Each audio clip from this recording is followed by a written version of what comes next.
In today's farm report, 2015 was a fairly decent spring for producers in terms of getting the crops in compared to 2014 when they had to muddy them in due to early season rains. Dan Martins with the University of Minnesota Extension Service office wonders how tillage would affect such conditions, and he also talks about an upcoming tillage conference being held in Willmar. Been intrigued with yield reports I'm hearing around the area this fall. I thought persistent rains that made haying a challenge and wet field conditions would take more of a toll on the corn and soybean crop, especially in areas that typically have problems with wet soils. I know a couple locations where that was an issue, but for the most part, not so much. I was curious to look back at my rain gauge records in Foley, fully aware that rain in one location can vary a lot from a half a mile away, say nothing about the next township or county.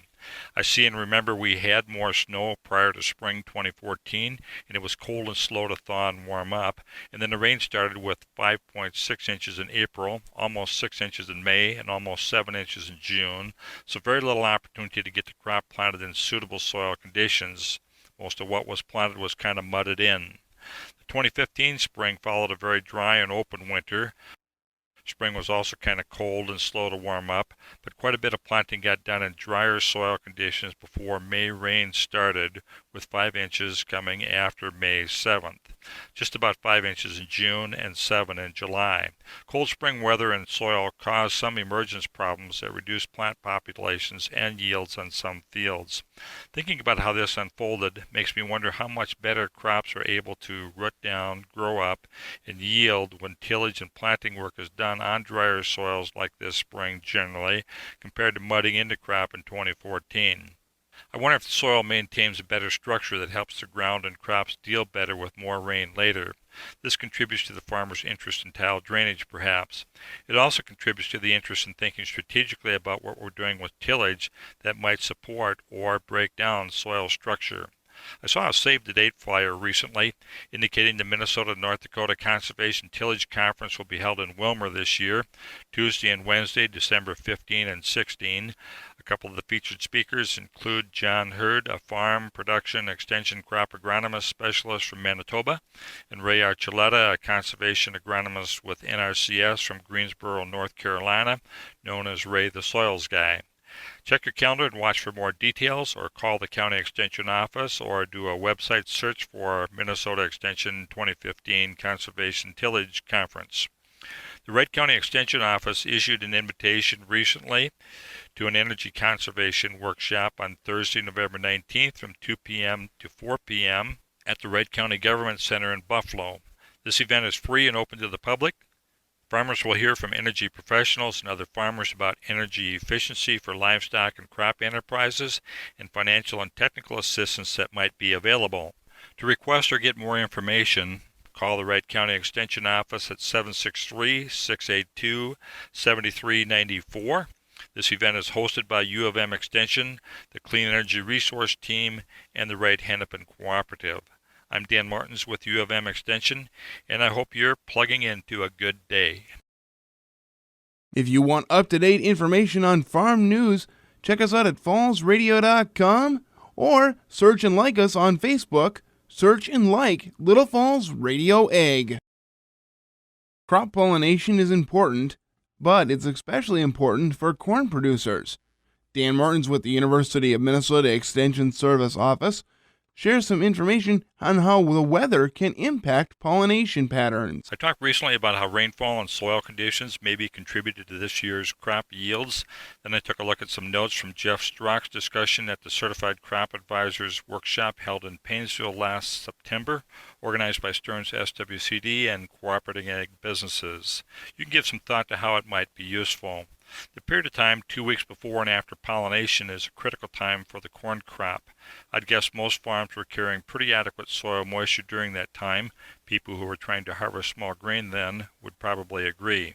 The timing question about when is water most critical to the crop is important to people who are studying water use efficiency, and when using irrigation, if water resources are limited, when it matters most. Jeff pointed out that current weather patterns offer more variation in precipitation and temperature. Soils with reduced water holding capacity have more risk for the crop. Soil degradation and erosion loss makes drought stress more likely. 1% organic matter improves water holding capacity by 1 inch. The organic matter content is most significant in the top 8 inches. Cover crops can provide the most benefit to the top 8 inches, where the largest share of the root mass is generally located. Increasing organic matter also increases infiltration. Infiltration can be limited by soil conditions. Soil properties like texture, structure, hydraulic conductivity, water content, wettability, and layering affect infiltration. Soil that is waterlogged and compacted can't absorb water very well. Heavy rainfall intensity also reduces infiltration when it comes faster than it can soak in, and when it creates a soil mulch over the soil that restricts absorption. Some crop residue on the surface shields the soil from some of the impact of hard rain, and mixed with little soil helps to create some channels for absorbing water.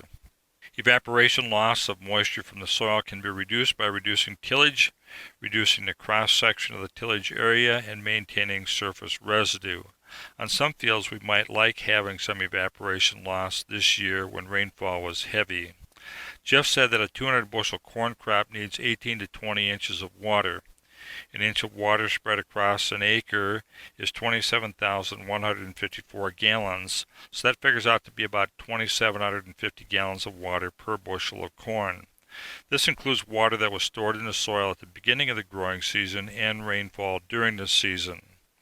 A clay loam soil might hold 2.75 inches of water per foot of soil. A 4-foot profile of this soil might hold about half of what the crop needs. A 300 bushel corn yield then would need 30 inches of water. If we have 20 inches to use, that's 10 inches short of supporting a 300 bushel yield. Water that runs off the land over the surface is not available for the crop to use. Jeff says we typically might have 4 to 8 inches of surface runoff. I take from this that water use efficiency is based on a lot of variables. Some we can try to manage, and some we try to work around. I'm Dan Martins with U of M Extension, and I hope your day is going well. Dairy producers who have not yet enrolled to the 2016 coverage under the U.S. Department of Agriculture's Margin Protection Program have until November 20th to make their annual election. Established by the 2014 Farm Bill, the program provides financial assistance to dairy producers when the margin, which is the difference between feed costs and the price of milk, falls below the coverage level selected by the applicant.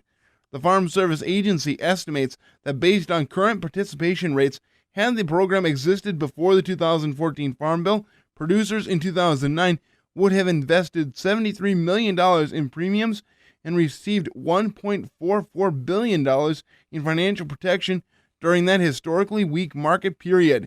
Enrolled dairy operations must pay a $100 administrative fee annually to receive basic catastrophic coverage.